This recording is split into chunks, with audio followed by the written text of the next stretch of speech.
All right, our first speaker is Sid Faber. Many of you probably already know Sid Faber. He has taught at CMU and he's also taught at Pitt. So if you know Sid, you already know what he looks like. He's right down there. He's also, I used to work with him at CERT, and he's currently the, and I have to read this one, the Director of Information. It's too small. My eyes are getting weaker over the years. Director of Information Security at Federated Investors. And I now introduce Sid Faber.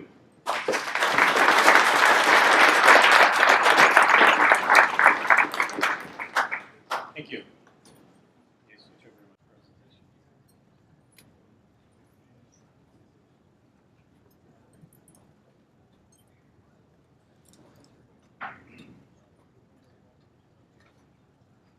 All right, so I'm going to echo some comments. Can you hear me without the mic? I tend to wander a lot. You good? All right. So I want to say thanks a lot, like everybody has, to the sponsors. This event and having the local audience here, guys that I can reach out to, you can reach out to me, is invaluable in our community. Our community is built on trust. So thanks a lot for that. I appreciate it. The only criticism I have is that this event sells out faster than a Jimmy Buffett concert on Saturday at Starlight, or what used to be Starlight. So it's a great conference. I'm here today. I want to talk about online advertising. And I got to say, first and foremost, I'm glad that I don't see any tinfoil hats in the audience, because this is a no tinfoil hat allowed type of presentation. I want to give you some background about what's going on with online advertising. I kind of fell into it by accident. I'll talk a little bit about that. And this world is absolutely amazing, and yet I don't see a lot of awareness about it in our community. So I want to start kind of lay a little bit of groundwork about how things are built on the internet and how advertising is kind of foundational to that. Hopefully kind of change your mindset on what online advertising really means to you, so that then you can go back and figure out what that means as you protect your networks, as you figure out what that means for privacy, what you have to do when your next door neighbor asks you about that creepy ad that keeps following them all over the internet. Has anybody had any of those creepy ads? Yeah, so the stubborn belly fat ad? I mean, come on, everybody's seen that one, right? And what I mean by I don't want to be paranoid about this is that even going back to the earliest days of newspapers, periodicals, can you get a newspaper that doesn't have ads in it? They don't exist. A magazine that doesn't have ads, it just doesn't exist. No matter where you go, you're going to run into advertising. Advertising kind of, it's just a part of our society. And so as part of that, I want to recognize that not all ads are evil. In fact, I want to propose to you that ads are innocent until proven guilty. So we don't necessarily have to block them all. Let's see and try and understand a little bit more about what's going on here. And this is just an immensely complex kind of issue. There's a lot of stuff, if you find this intriguing, there's a lot of stuff online, and the community is very open about what they're doing with online advertising. All you have to do is ask YouTube videos, wonderful videos out there, because they're all the marketing guys that are building these videos, and they want you to understand what they're doing. So there's lots of places where you can go to find out more. The genesis of this talk, and this kind of like the work that I did in this area, started first. There's some questions when I was at SEI about what's real-time bidding and advertising. I started looking into it, and then I went to work, and I got a request across my desk where marketing said, "Hey, we want to put a pixel on our website." Right? That feels okay, right? It's just a pixel, right? So this is essentially what we're being asked to approve from a security standpoint. Are you okay with this? Does anybody see any problems with this? Would you put this on your website? If you did, you'd be just like everybody else in the world, all right? These are everywhere, all right? And these are your tracking pixels. We used to think that they were evil because they were iframe exploits and so on, but now they're actually heavily used in the marketing industry. But this got me thinking, what am I actually doing here? So let's take a look real quick at what it means in online advertising. I know you probably can't see a lot of this, so I'll kind of explain to you what these pieces are. But when you're on the internet, you go out and you request some content from a content publisher. Pretty standard. You go to CNN.com and you ask for a web page. And when you ask for a web page, you get your content back, but also embedded in there is your ad. So your browser then goes out and requests the ad. That's pretty straightforward. And then the ad comes back, right? And you're redirected to go get the content from an ad server. That's usually somebody else. So this might both be from CNN, 2 different servers at CNN. And then that ad server is actually going to redirect you out to some sort of ad agency server, maybe a double-click server or something like that. And then you build your page. And you're done, right? You're familiar with that, right? Because you've seen that, you've been down here, right? Well, the interesting thing is, it's really not that simple. If I were to number this in the simplest version, there's actually like about a dozen steps before you actually get that ad back to your browser. And that's what I kind of want to show you, demystify some of that. What actually happens between the time when you request an ad and you get the ad is that that real estate for you as an individual actually is sent out to bid. In real time, somebody says, oh, I have this type of person, and I have this type of ad campaign, I put them together and I deliver you your personalized ads. This all falls under the realm of what's known as programmatic bidding. So if you want to look into this more, you can start with programmatic bidding, which talks a lot about kind of what this automatic advertising is all about. In here we have kind of 4 different quadrants. The ones that we care about here is in here where there's a fixed price for that ad that's reserved for you. So if you got a banner ad and you know who's going to drop their ad in there, that kind of sits in here. And this is our traditional realm, and that still exists today in some cases. In some cases, you might have a fixed price ad that goes out to a number of different people that might choose whether or not to advertise or to buy that ad space. But where it gets really interesting is up here when that ad space is put out for auction. And that's what's known as real-time bidding. So we'll dig into this area a little bit more. All right. In order to do that, I think you can't see this too well, but we're working down here about your area. I want to go separate over here and talk a little bit about the marketing area for a minute. There's a number of folks that want to sell you products. As a matter of fact, just about everybody wants to sell you something, right? So these are folks that have a brand, and when you have a brand and you want to sell your product, you work with a marketing agency, right? So a marketing agency gives you that overall, how we're going to produce our brand, what our statistics are, who we want to get, that whole thing about how I'm going to drive my business forward.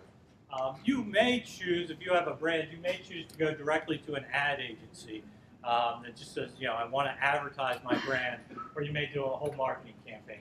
Somewhere along the way, you deal with these folks. You may actually just go directly to an online ad network as well. But there's a whole mesh of business that happens over here. And this is a huge, huge business. Right? This online marketing business, anybody have a guess on how big this is in terms of GDP? This is 6%. 6% of the U.S. GDP is involved in this whole marketing and digital marketing effort. I mean, it's extraordinary the size and the breadth of this whole market. All right. So let's go back. So we've got this ad campaign being set up, brands that want to market to you, that want to advertise to you, that's going on over here. Let's go back to where we were with you visiting the internet and going out to your ad server. So the first thing that actually happens when this ad is offered up by a CNN or something like that is that it goes to what's known as a supply-side platform. Right? A supply-side platform is where you set up you as a publisher. A publisher can set up and offer real estate out for bid. So this is where somebody will make money online. So if CNN wants to make money off of presenting you news, they can offer up this real estate through a supply-side platform. Right? And they'll set up rules on what type of real estate they have and what type of campaign what type of things that they can offer, and what's a good audience for that. But it's all about them being on the supply side and offering up real estate for a user to drop an ad in. Right? So the things that a supply-side platform might work on are things like, have I ever seen this person before? And if I've seen them before, what types of things are they interested in? What do I know about this person? And this is kind of individually, talking about one website. So maybe what type of news things that you view or something along that. Do I have any data also that's provided by a third party? We'll come back to this. But essentially, trying to create a persona about you, the visitor to a publisher's ad site, that they need to make some revenue so they can continue publishing content. Right? So after that goes to the supply-side platform, and this is all actually on the sell side. So this is on if you consider this an exchange, we'll come back to that. This is the sell side of the exchange, whereas this is the buy side of the exchange. Right? So these folks are all selling real estate. So the next thing that happens after the publisher sends it to the supply-side platform adds in and aggregates stuff about you as an individual and about what the publisher wants to do. Then that goes off to an exchange. All right? And this exchange actually does work like a real, honest to goodness exchange, where this is a bid. All right? So the real estate that's in your browser that's being presented and being built is actually sent out for bid on the exchange. It's enriched with additional information from the supply-side platform. All right? The exchange may have some pre-cached bid and may be able to answer this up really quick, but sometimes it doesn't. So it wants to send that out for bid. It wants to offer up that real estate to other folks. And that's where we get into the demand-side platform. Somewhere before all this transaction happened, these ad agencies have actually worked with the demand side, the buy side folks, to say, this is the type of thing we want to buy. We want to buy people that are interested in a travel vacation, or interested in that thing that you looked at in a Home Depot ad or something like that. That's all set up in our demand side platform. I set up the algorithms or whatever. So then, when the exchange offers this out for bid to multiple demand-side platforms and potentially other exchanges and other online ad networks, now the demand-side platform can offer up their bid. This is how much I'm going to pay for that ad that's being rendered in your browser. Okay? Does that make sense so far? You follow me? Am I going too fast? You good? All right. Did you ever know this was going on? Okay. So you see a little bit of it, but it's crazy, right? So they offer up a bid, and then the exchange says, actually, hey, you know what? You won the bid, so they will notify the winner that they won the bid, and then the winner actually will provide instructions back to the exchange for what to display in your website and how to display it. All right? So that bid goes through, and that actually gets passed all the way back through this system back to the publisher ad server. This bid happens within, I believe it's 10 milliseconds. Right? So this is a fairly fast transaction. This whole cycle should happen in less than a second, preferably less than a half a second, while you're loading up your web page. And then finally, you get directed to the agency's ad server, and you're sent on your merry way to go and deliver an ad. Any questions about this general flow? Right, so you get the idea of the sell side versus the buy side, setting up marketing campaigns and defining this whole logic here, and then finally you getting directed to an ad. Right? So that's fine, but that still didn't answer the question about what is it, why do I drop a pixel on my website? Because my website is not involved in this. I am not publishing content. I'm just doing a marketing campaign. So where does that pixel come in? And that deals with these folks that are known as the DMP, or the data providers, right? And this is where it gets a little bit more interesting, I'll say.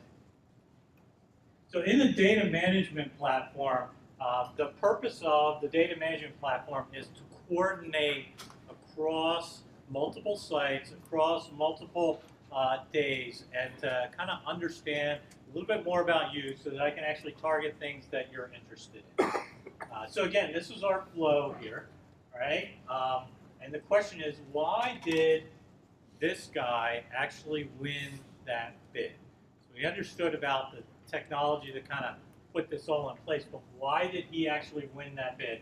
And that's what has to do with the data management platform.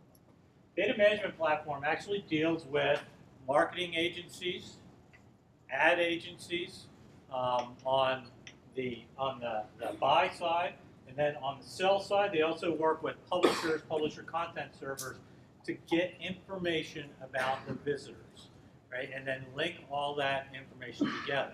So now when I'm at the publisher's ad server and going to work with the SupplySide Platform, I can tell a little bit more about who's visiting based on data that's provided by this data management platform. Okay, so this is passing a persona up here to match it over here and to make a better bid, and make a better offer to get a higher bid. Okay. Things that the data management platform actually does. This is where it gets a little bit interesting, I'll say. So some of the data sources that they do, that they have, are obviously your inputs and your visits to your site. You also have email databases, things about your email, things about your device, things about other campaigns that are going on, all kinds of first-party and third-party data. So things they know about you directly, and also things that they might be able to purchase and link to your online identity. So big kind of information about you. Data knowledge about the consumer that the supply-side provider can add to the offer before that offer goes up to the exchange. Right? They collect the data, classify the data, and do the analysis. These are the big data guys. Right? And then their output is actually to work with the online advertising, the marketing campaigns, and not just the online campaign, but the overall marketing campaign. So they might be able, in this data management platform, they may actually coordinate with a print campaign or something along those lines. It doesn't have to be just online. It can be the overall marketing campaign. So going back to that pixel now, if you're working in corporate and you have a corporate website and you're asked to drop a pixel onto your website, so here we have you as a visitor coming to a website and dropping a pixel. That pixel will come back in the request and actually send you out in direct or indirect out to the data management platform. So now, if you're providing one of these corporate websites, since somebody has had interest in my website, so they visited my website. So maybe you're going to a retail site, and they'll drop a pixel on a retail site and let them know a little bit about what you're interested in. And the next time you visit somebody else in this ecosystem, the data management platform will understand that you're kind of interested in taking a vacation, buying a new fence for the backyard, or dealing with stubborn belly fat. All right? So the data management platform then has its tentacles, if you will, has its connections into all kinds of places within this ad infrastructure. In particular, when we talk about going to multiple content publishers, the data management platform can have, one platform can have links into multiple publishers, multiple ad servers, and then these service providers, these tracking pixels that show up on sites that are not ones that are actually advertising their services that you're offering or that you're trying to consume. Okay, you okay with that? No questions so far? All right. All right, so one thing I didn't want to touch on, I said there's no tinfoil hats, but there's a little bit of evilness in here when it comes to malvertising. So understanding how malvertising fits into this whole realm, if we have this kind of setup here, right, you have probably seen from time to time when your users will get redirected out to a malicious site through an ad. Right? And this is particularly challenging because you're down here, you can see your user getting directed to here. You hopefully will be able to see that they asked for an ad and the ad got redirected and redirected them to an evil site. But the problem is you don't know where in this whole cycle that redirect happened. Right? So that redirect may have happened because you have an ad agency that injected itself into this whole thing that's less than reputable, or just simply may not double check things that are sent out for advertising. It may be that somebody on the DemandSide platform actually paid a premium for the user on your network. It may be that somebody on the SupplySide platform did something as well. So this whole cycle is subject to a little bit of fraud, makes it very difficult to track down what the root cause is. We've had a couple of really interesting events here where we'll have folks that'll go visit local sites, right? One of my favorites was, I think it was a local newspaper site, and our users were getting redirected to pittsburghmom.com, right? You've heard of Pittsburgh Dad? Anybody heard of Pittsburgh Dad? Yeah. Has anybody heard of Pittsburgh Mom? No. Yeah, no, I never heard of it. It was categorized as malicious. Apparently at one point, years ago, something was popped there, right? And so, for some reason, Pittsburgh Mom was, it was a ad source, ad destination. And we went back and we could figure out that users to a newspaper, local newspaper, were getting redirected out to Pittsburgh Mom. But who was it that was actually doing it? I don't know. It's out of my realm. This does leave open a lot of interesting kind of questions about how you could actually target, your user population, because we can target you as a consumer so well. Arguably, we could potentially target you with malicious code as well. All right. So you're okay with this general structure and how this is all set up? Right? Let's talk a little bit about some of the players. This is where, for me, it got kind of really surprising.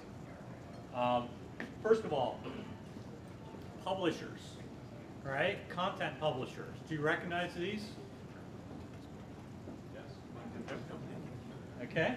All right. Is Facebook free? Sure, it's free, right? Yeah, not really, right? If you think about what does Facebook know about you.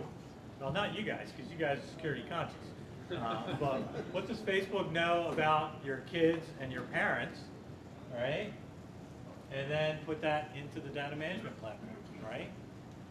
Because that's how these guys make their money. LinkedIn, that's how they make their money, all right? That's how they provide this service, is with advertising, right?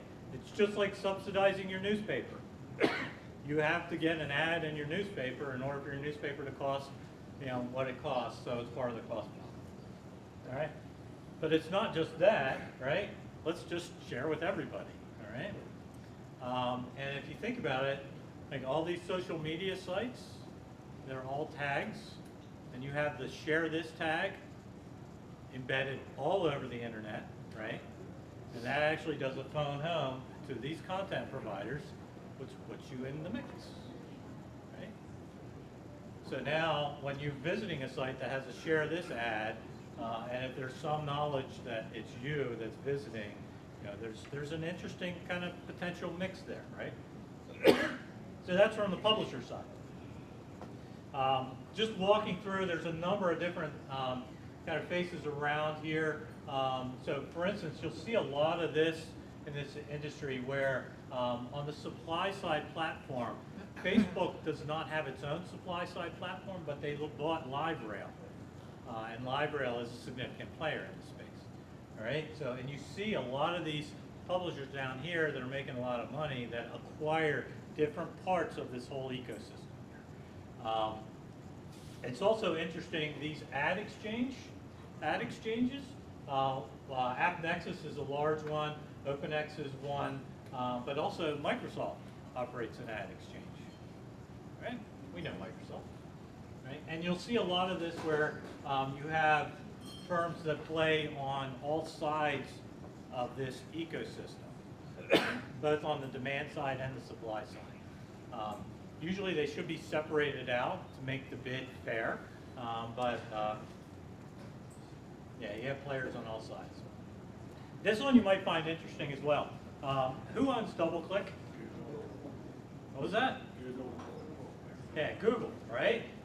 And Google's your friend because Google does tons of stuff for you for free, right? Yeah, so Google has double-click, so Google knows that not tinfoil hat, right? I'm just talking organizational relationships. I don't know how this all teases out. But Google, on the publishing content side, has double-click for publishers. DoubleClick Bid Manager as a supply-side platform. DoubleClick operates an ad exchange. DoubleClick also has digital marketing. Right? So they fit this whole entire structure, right? And Google, and DoubleClick can all feed into this data management platform. This one also was pretty surprising to me. Look at one of the largest data management platforms.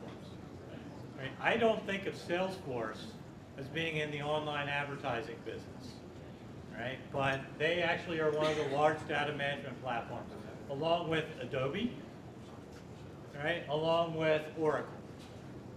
So really interesting, kind of like who some of the players are in this market space. And if you tease it all out, can you read this in the back? Yeah. Okay. So this is like the complexity, and this is why this is 6% of the GDP, right? It's such a large kind of infrastructure of all kinds of things going on. So I had a number of additional thoughts, just things that are interesting when you work in this realm. There are some publishers that you can't avoid. Right? So you might say, again, if you're being very privacy concerned, you might say, I just don't want to deal with tracking pixels, or I want to turn them off, right? Well, it can be as innocuous as you looking up your airline reservation or doing your online check-in for your airline reservation. If you look at the cookie policies of your online airline reservation, they have third-party cookies, and we use this for marketing material. Do they do it? I don't know. Do they have the ability to do it? Certainly, it's in the ability. So when you think about something as innocuous as getting, checking in for an airline ticket, you feed yourself into this whole ecosystem. You just can't avoid it, all right? And this is to my point of recognize what it is, so then you can think about what are the security and privacy impacts towards it. I can track you by email and feed you into this whole system. If you allow the embedded images, once again, you're feeding yourself into this whole ecosystem. I'll also mention that there's a trend in the industry to separate out cookie policies from privacy policies. Does anybody here know if their firm has a separate cookie policy? So nobody, right? So there are a number of, and there's a lot of movement in the industry to separate out your cookie policy and your privacy policy, all right? And if you look at some of these, a few links I have in here, if you look particularly at the Google cookie policy, very well written, very open about what's going on, very clear about what a cookie is. And there's also a lot of separation here between the United States and the EU. All right, so privacy means something very different in the EU, so a lot of times you'll see a very different privacy policy, or you'll be forced to acknowledge a cookie because of the privacy implications. All right? Have you heard about the ad blocking and coming up in Chrome? Yeah, so pretty cool stuff, right? Right? Ad blocker built into Chrome sounds good, right? You know what the Chrome ad blocker is? What's that? Filter. It's a filter. Block ads other than Google. Yeah. Yeah, yeah, so Google is right all over this. So, and that's the point too. Google being all over this, and Microsoft being and all these key players being all over this, you can't fight the momentum. Like, you're stuck in this ecosystem, so make it work for you. Make it secure for you. On the Google standpoint, the Google upcoming ad blocker in Chrome that's built in is an enforcement tool. And if you look at this, there's a lot of movement in here to do good ads. Right? Does everybody like the ad that when you click on the web page, it starts talking? Right. That's a bad ad, and the Google Chrome ad blocker will block those ads because they don't conform to the industry standard. How about that one that shows up and covers your page, that says you're captive looking at this for 30 seconds, and then you can click next, right? Bad ad, right? And this whole industry is driving towards good ads, right? Another interesting feature about ad blockers, you can say I want to turn on an ad blocker and get rid of all of this stuff and maintain my privacy. There's PricewaterhouseCoopers did some good research behind this, and they believe, based on their studies, that we can get you to turn off your ad blocker 2/3 of the time. All right, and this is everybody. All right, so you included, 2/3 of the time I can convince you to turn off your ad blocker. And think about it, you've run across this. Hey, I'll let you read a part of this article, but you got to turn on ads before you can read the whole thing. Or you can only watch the first 30 seconds of this video, right? So that's all built into that, and it's to make, the intent is to make revenue while also making the internet a pleasing experience for you. Right? So a lot of interesting facets built into this whole thing. All right. So with that, I'm going to leave it open for questions. I don't know how much I can answer because this is a huge area, but I just wanted to make sure that you're aware of this entire ecosystem of online advertising so that you can reason about what it means to you for the sake of security, what it means for your, most importantly, for online privacy, what you can and can't do. Right. So, any questions? Yes? Is really the only effective way you can break that chain to block the advertising agency ad server, or is there somewhere along the way you think it's malicious at a different point that you can try to fight it? So 2 questions there. Can I break the chain, and how can I fight it when it's malicious? All right. So can I break the chain? I don't think you can break this chain. I don't think you can break it any more than you can go shopping at the grocery store without having to step on an advertisement as you go to get your cereal. All right. It's just built in. All right. So as far as malicious campaigns, when you have a malicious ad that's being delivered to you, I think content management here works very well, and reputation, and I think also working with third parties that can actually clean this out. It is in this whole ecosystem's best interest to keep this clean and not allow malicious ads. So these are very open to reporting malicious ads and malicious behavior. So obviously this content blocking only happens after somebody else got popped. And they told them that was malicious and you're living. So first time user, I don't know. But I would say definitely from everything I've read and everything I've heard, this whole ecosystem is very supportive of keeping things clean and on the up and up. Thanks. Yeah. That looks like a good opportunity for spear phishing. I mean, if you hook into two nodes up there, you can start to target individuals. So this looks like a good opportunity for spear phishing. So think about it, right? Think about where we went with the credit card industry, where we started out with folks that would pop credit cards here and there, and then they would pop like a large organization. And then for a while there, we saw folks pop credit card clearinghouse, and then we got these wholesale millions and millions of credit cards that got popped, right? So let's take that analogy and put it in this infrastructure. All right, phishing, we see phishing down here right now against individual organizations. Potentially we see some service provider phishing, stealing data from phishing. I know we looked at DocuSign had an issue within the last few months, and they're kind of like a general service provider. What happens when these guys get popped? What happens if they lose our data? All right. So I'm answering your question with a question. All right, is that something that we have to prepare for? What does it mean when these guys get popped? And recognize, like, what are their reporting relationships to let you know, and how will I see a phishing campaign? And if history bears out, there's a good chance that they may already be, for all we know. No, if you can't track, today, if you can't track where these ads are coming from. Today, you can't track where your data is going. It's very challenging. You can review, again, all of these, everybody in this mix is very transparent about what they collect from you. So if you want to read privacy policies and so on, you can understand what is being collected, but it's a challenge to imagine. Yeah, George.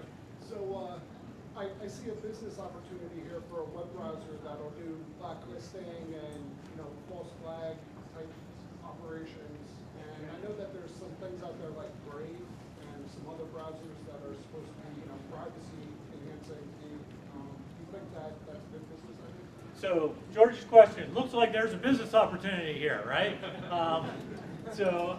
And there's some folks that are taking advantage of it. I think that's exactly the case, but I think our traditional way of saying, I'm just gonna block ads, won't work. I think if you really wanted to do the tinfoil hat exercise, what you would do potentially is present a different persona each time, all right? And be a little bit smarter, not just block, because if you block ads, your internet experience is gonna be miserable, all right?